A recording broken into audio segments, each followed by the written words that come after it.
Hello everybody, what is going on? My name is Steggy, and today I'm going to show you the best streaming camera to get in 2021. All the products I mentioned in this video will be linked in the description panel down below. Now they are affiliate links, so if you do choose to shop through them, it won't cost you anything extra, but it does support this channel.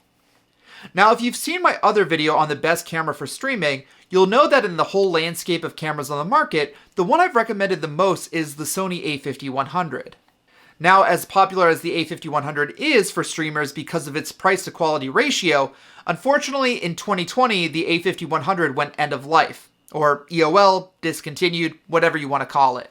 So basically, unless you get lucky and score a new one from some store clearing out the last of their inventory, these cameras are only going to be able to be purchased on eBay, which means used cameras or increasing prices for new ones. And as time goes on, it'll just be harder and harder to get these cameras. So it's time to crown a new king. Now, I don't want anyone misunderstanding like the new king of cameras is somehow a consolation prize, like it's somehow inferior to the A5100. The one I'm crowning today is actually much better than the A5100. So much so that even before the news of the A5100's EOL status, I upgraded my stream camera from the A5100 to this camera. But before I get into what camera is the best, I want to give a little background for those who might be unfamiliar with my last video. If you're not interested in the background, feel free to use the chapter markers on this video to skip ahead to the good stuff. But back to the background, if you've been streaming for a decent while, you might realize that there's only so much quality you can squeeze out of a USB webcam. Now, to get professional quality in your content, like so many other creators out there, you want to combine a camera, a GoPro, or a camcorder with an Elgato Cam Link, which essentially converts these cameras into a webcam to use for such purposes. It does this by outputting a clean feed of the video signal from your camera to the Cam Link via an HDMI cable, and then it's converted to USB so it can plug into your computer. If you aren't familiar with Cam Link, I've linked in the description panel down below. So the best camera for streaming is an actual camera paired with Cam Link. This much is clear. But what kind of camera is best to pair? Well, it depends on what you're looking for, as different cameras have different advantages.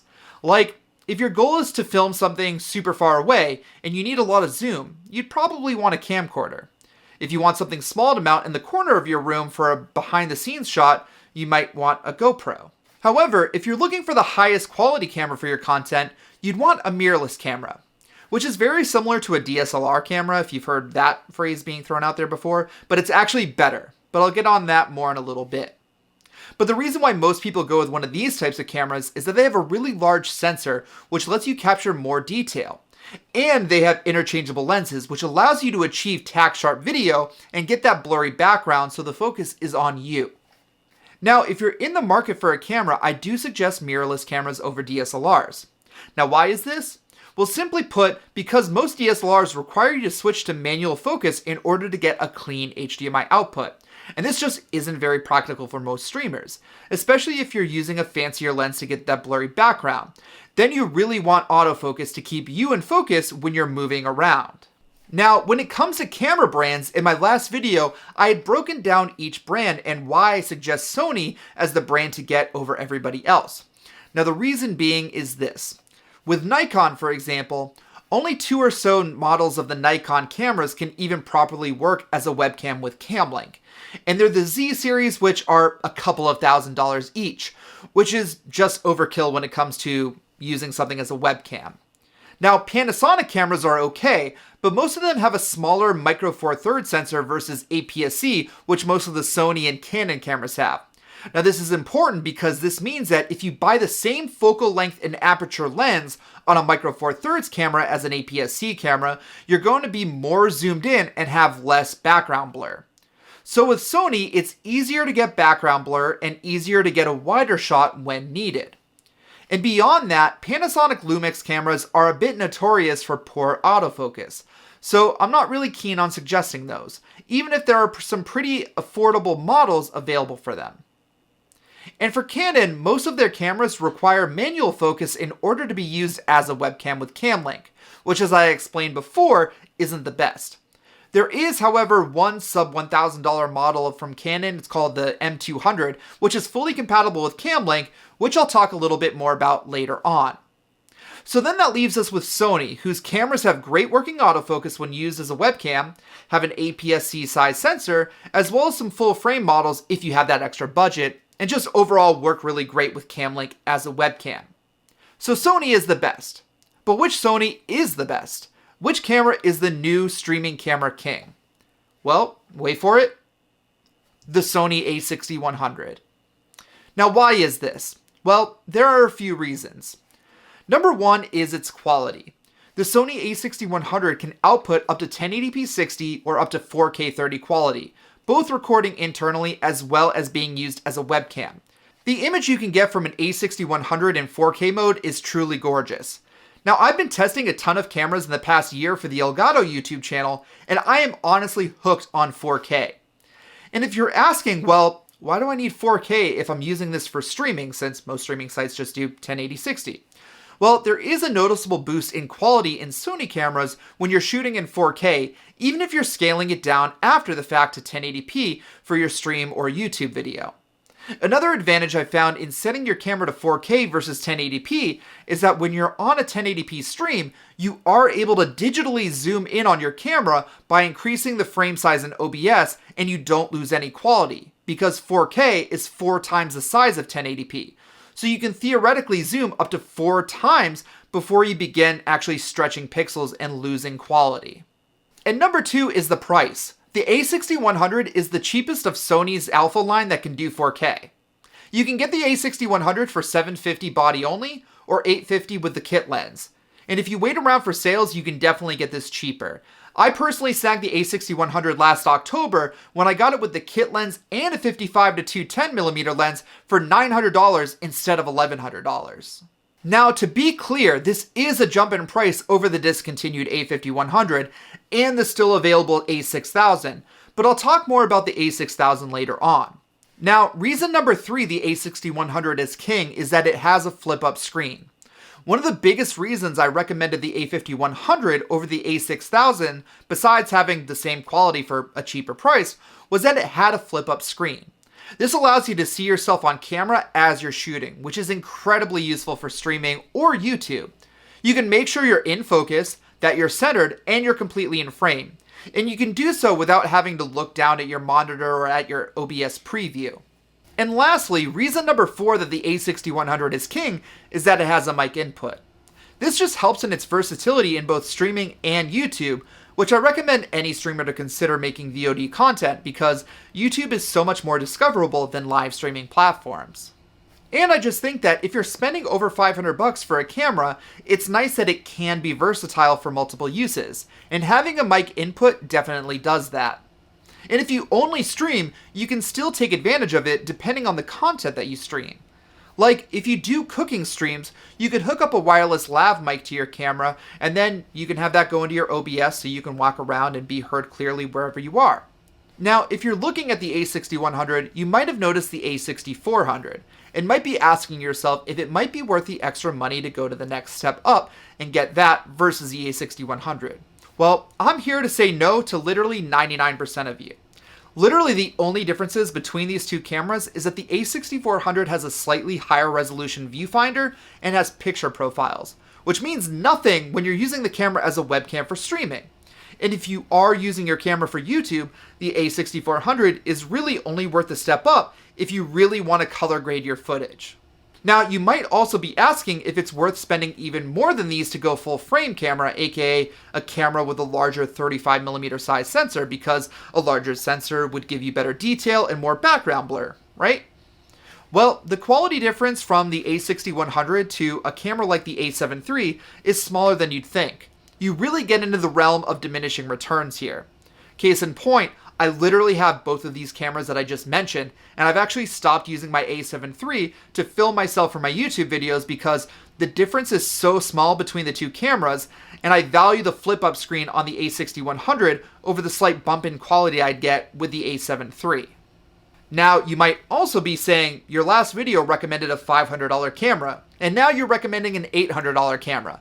Do you have any cheaper recommendations? So I guess the runners-up for the best streaming camera would be the Sony A6000 and then the more recent Canon M200.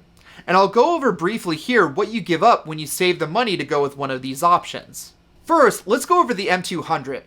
Now this is the first camera Canon has released where they actually marketed its ability to be used with capture cards like CamLink with full autofocus. The M200 can do both 1080p 60 as well as 4K at 24 FPS, but unfortunately the M200's 4K mode has a crop factor of 1.6 compared to the Sony's crop factor of 1.2. Now it might not sound like a huge difference, but it is. Also, the M200 has poor autofocus when in 4K mode, so I don't recommend shooting in this mode.